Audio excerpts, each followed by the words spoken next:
Hello everyone, this is Ankita Arora from Study Made Easy. Receiving on my WhatsApp ma'am audit कैसे करना है, ma'am FR बहुत लेंदी है, ma'am SFM में क्या एबीसी एनालिसिस होंगे, कुछ स्टूडेंट्स डीटी आईडीटी वगैरह पूछ रहे। तो DT IDT I have already uploaded, मैंने आपको अभी टेलीग्राम चैनल पे जो इम्पॉर्टेंट है कैसे पेपर एनालिसिस होता है अभी अभी आपको पीडीएफ शेयर किया है। Do look into that thing. अब रही बात फर्स्ट ग्रुप की, तो फर्स्ट ग्रुप में she is one of my student now CA, ठीक है। वट एवर शी डिड, हम लोग पहले डिस्कशन करते रहते थे इन चीज़ों का। सो वॉट आई थॉट कि एक बार ऑडियो रिकॉर्ड करके आपको बता दिया जाए कि how to prepare all this things, कैसे आप प्रिपेयर करोगे, क्या बुक हो सकती है क्या नहीं हो सकता है। देखो बुक्स आपके ऊपर है, ज़रूरी नहीं यही रेफ़र करना है। जैसे इसने कहीं पे अतुल अग्रवाल सर की बुक रेफ़र की है, तो आपको लगता है आपके पास कोई बेटर बुक है तो देखो, क्योंकि कोई भी क्वेश्चन बैंक हो it's a compilation of study material, it's a compilation of MTP RTP, ठीक है। तो पास्ट पेपर्स होंगे उसमें वही चीज़ होती, तो ज़रूरी नहीं है कि इस ऑडियो में बोला इसलिए हम बुक रेफ़र करें, वो ऐसा कुछ नहीं है। तो that will be totally your call. तो आप लोग के लिए यहाँ पे audit, SFM as well as FR की जो स्ट्रेटेजी टू द एक्सटेंट सही होनी चाहिए, क्योंकि टाइम बहुत कम है ओल्ड कोर्स वालों के पास, बहुत कम टाइम है उनके पास। तो उनका तो शायद एफआर अगर वो किसी से क्लासेस ले रहे हैं ना तो कंप्लीट भी होना बहुत मुश्किल है। तो वुड सजेस्ट कि गिव अप करना या फिर टेंशन में आना या फिर प्रेशर क्रिएट करना खुद के लिए, पैनिक होना नहीं यार। इससे अच्छा इस स्ट्रेटेजी को थोड़ा सा अपनाते हैं एंड ये जो टाइम है उसको बहुत फ्रूटफुली क्या करते हैं हम यूटिलाइज करते हैं। ओके, तो नेक्स्ट हम लोग की कन्वर्जेशन है अब आगे। तो just do listen to the conversation, पूरी चीज़ें आप नोट डाउन कर लो कि ये चीज़ें करनी होगी and this will be a saviour for you.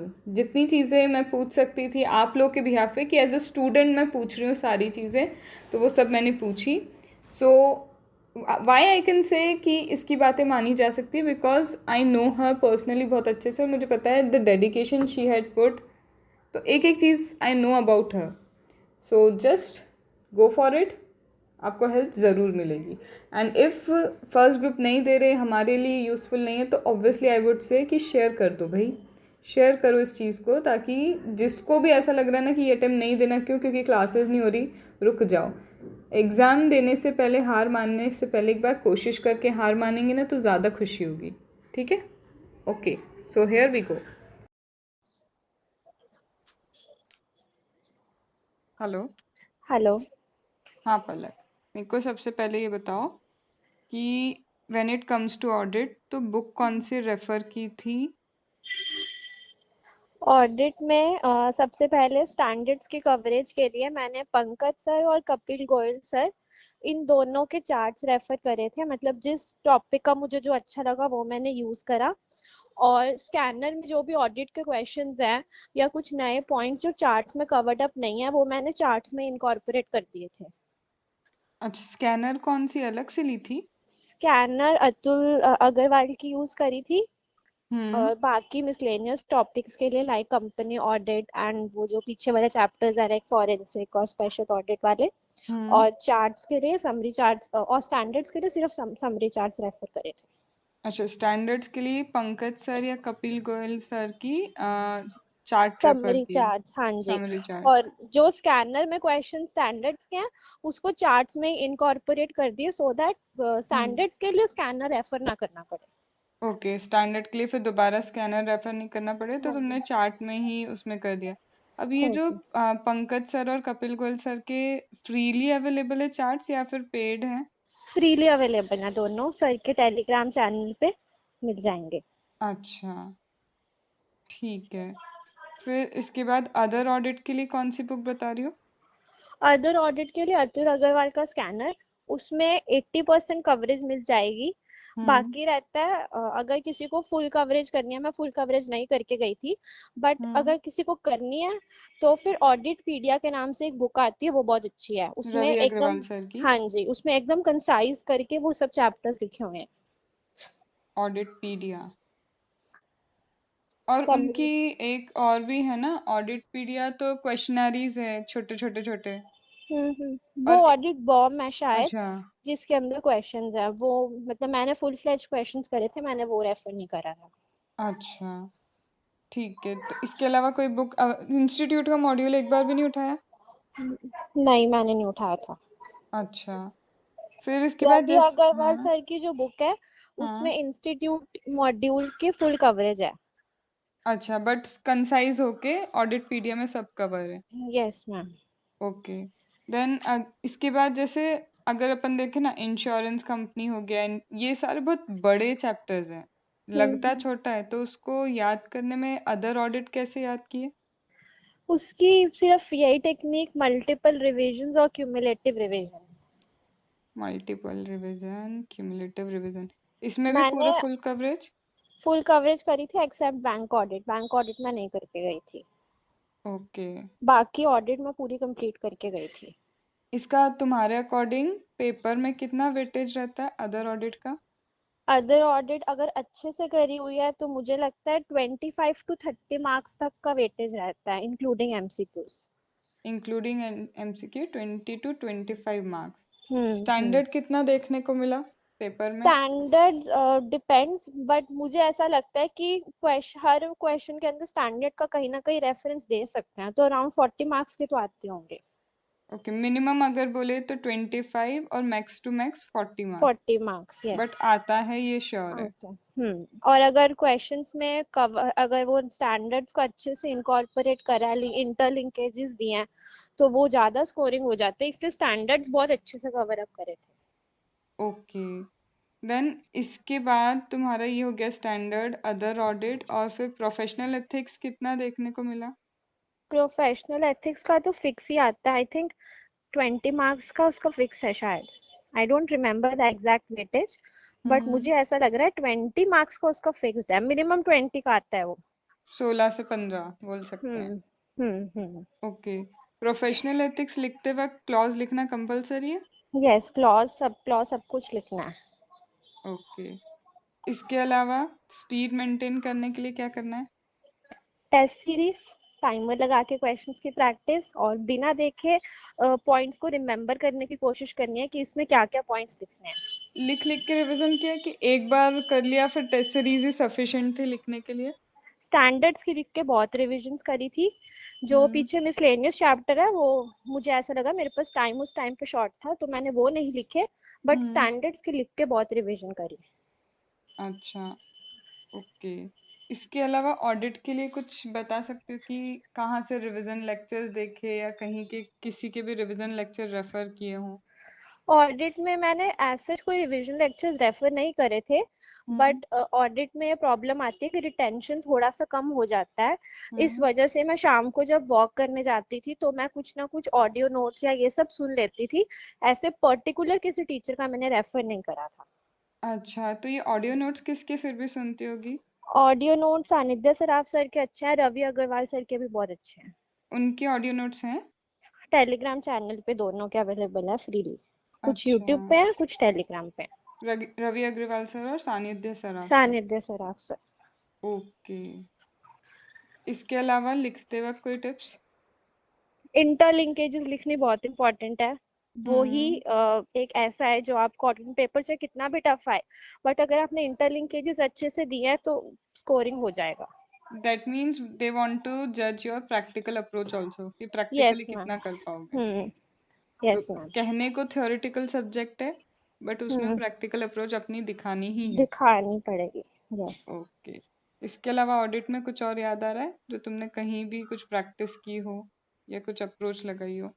नहीं, बस यही करा था, टेस्ट सीरीज करी थी और स्टैंडर्ड्स की क्यूमुलेटिव रिविजन्स करी थी। लाइक अगर आज मैंने 200 की सीरीज पढ़ी और कल अगर मैं 500 के पढ़ रही हूँ, तो हम्म 500 स्टार्ट करने से पहले I would go back to 200, उसको सब रिवाइज करती, रिमेम्बर करती, और उसके हम्म बाद फिर मैं 500 की सीरीज पे जाती थी। फिर 500 कंप्लीट करने के बाद इफ आई गो फॉर 700, तो पहले हम्म 200, फिर 500 और फिर 700 की सीरीज हम्म करती थी। बट फर्स्ट टाइम टाइम लगा होगा, सेकंड टाइम और ज्यादा दिमाग में रहना चालू हो गया होगा, यस राइट? मैम। ठीक है, So this was your overall approach for the audit, right? Audit, yes ma'am. ठीक है। इसके अलावा फिर एफआर जैसे सबसे लेंदी, व्हाट आई वुड फील कि एफआर हाँ। सबसे ज्यादा लेंदी है तुम्हारे फर्स्ट ग्रुप में। हम्म। तो एफआर में क्या अप्रोच रखी?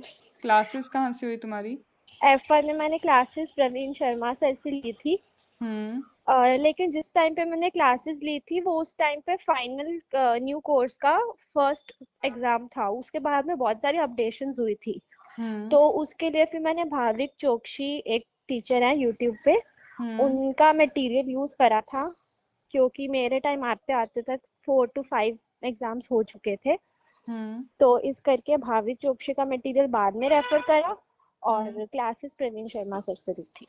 ये भाविक चौकसी सर की रिवीजन क्लासेस भी है ना यूट्यूब पे? यस मैम, ये उनके आर द अवेलेबल है। रेलिवेंट एंड मतलब उसमें ऐसा बोल सकते हैं कि उससे भी कुछ बच्चों का हो सकता है, क्योंकि जिन्होंने ओल्ड से कवर किया है ना उनको अब बहुत दिक्कत है एक साथ सब हम्म। पेपर देने में।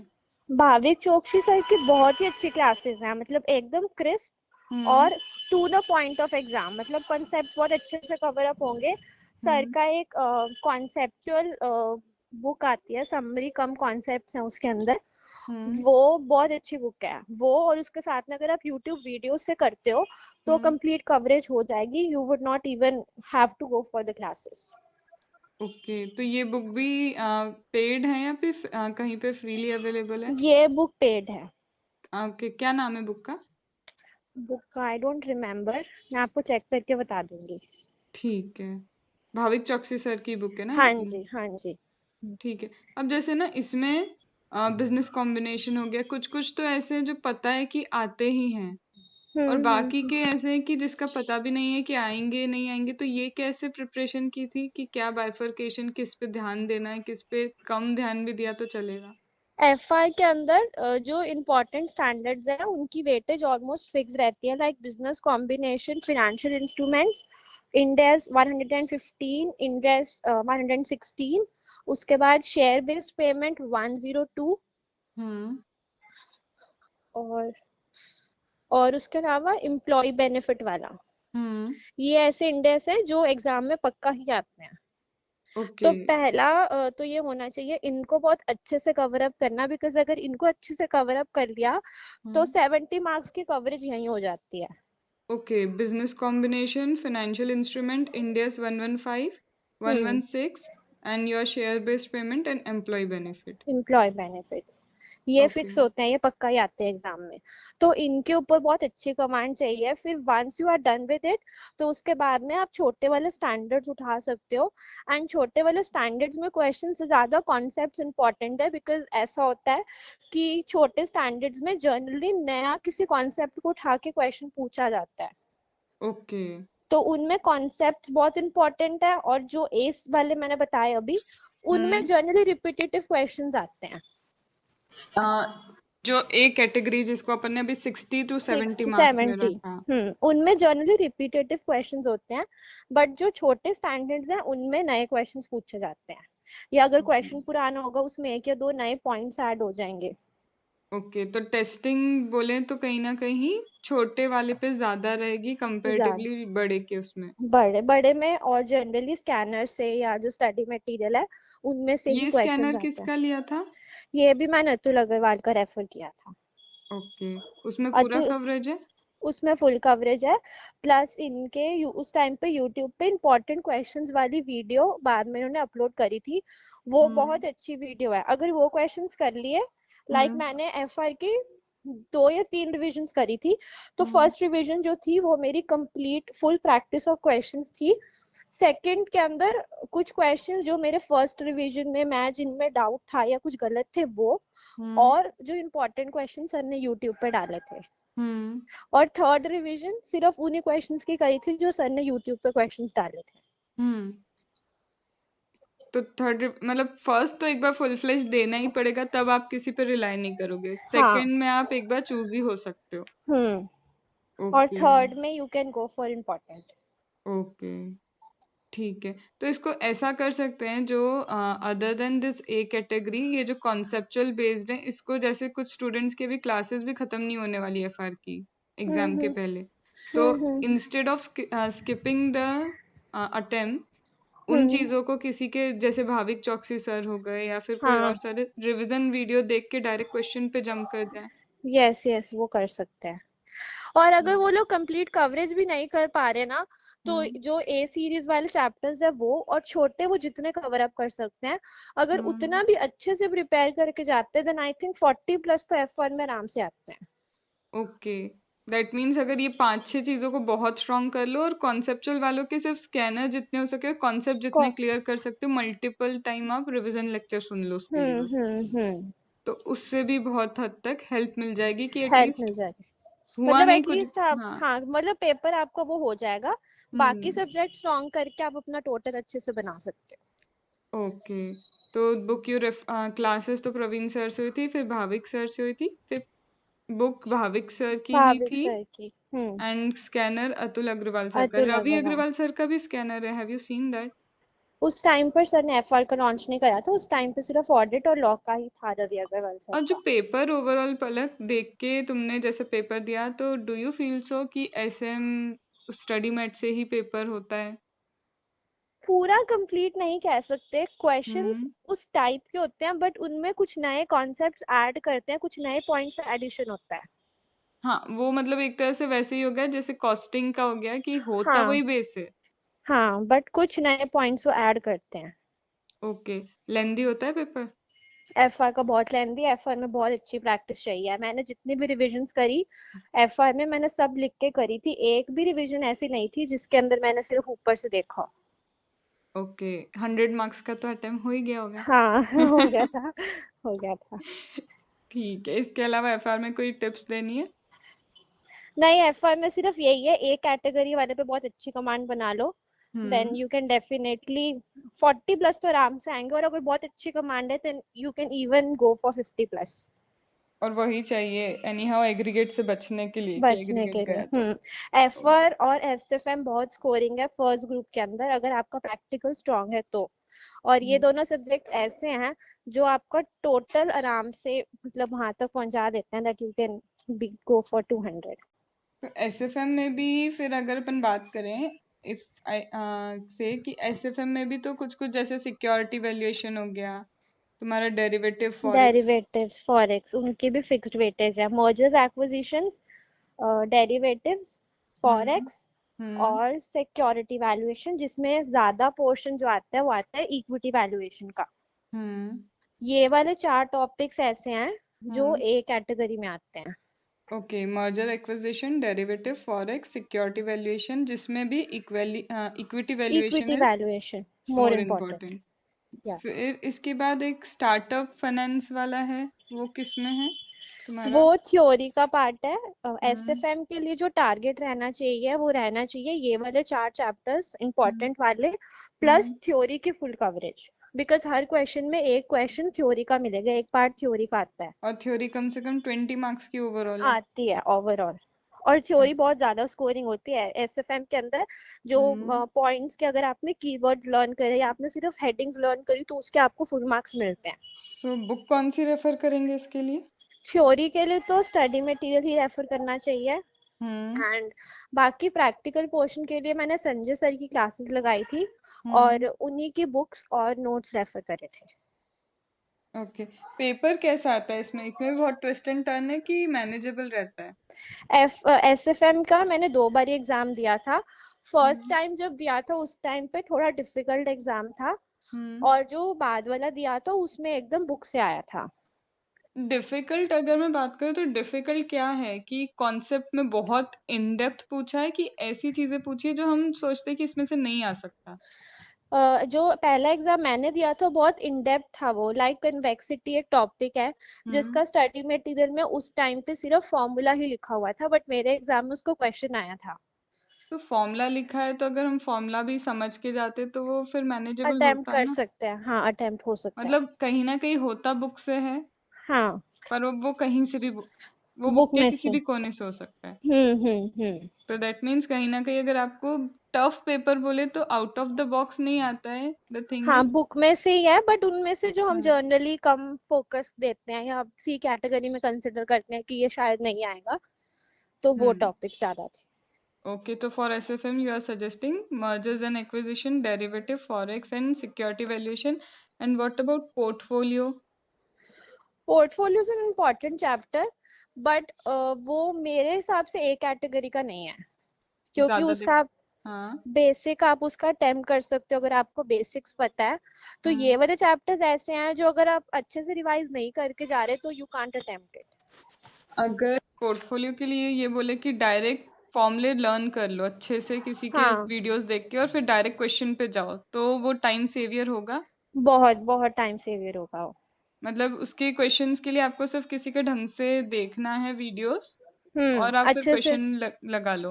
लगा लो, हाँ अच्छे से फॉर्मूलाज लर्न करके आप क्वेश्चंस कर सकते हो, कोई प्रॉब्लम नहीं आएगी उसमें। तो ये चीज एग्जाम में भी कहीं भी कॉन्सेप्चुअली दिक्कत नहीं देगी ना, क्योंकि नहीं, डेरिवेशंस तो पूछते ही नहीं है। नहीं पूछते, नहीं पूछते।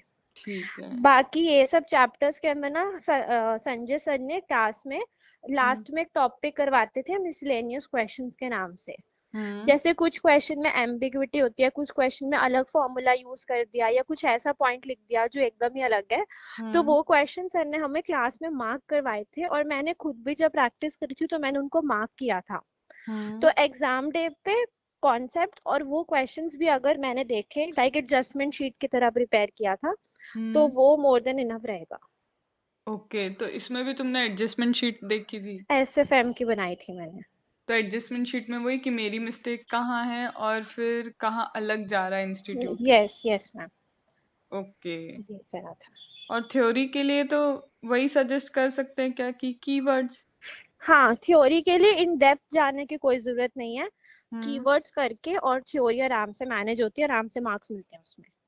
ओके, ठीक है। So thank you for all this information. Okay ma'am.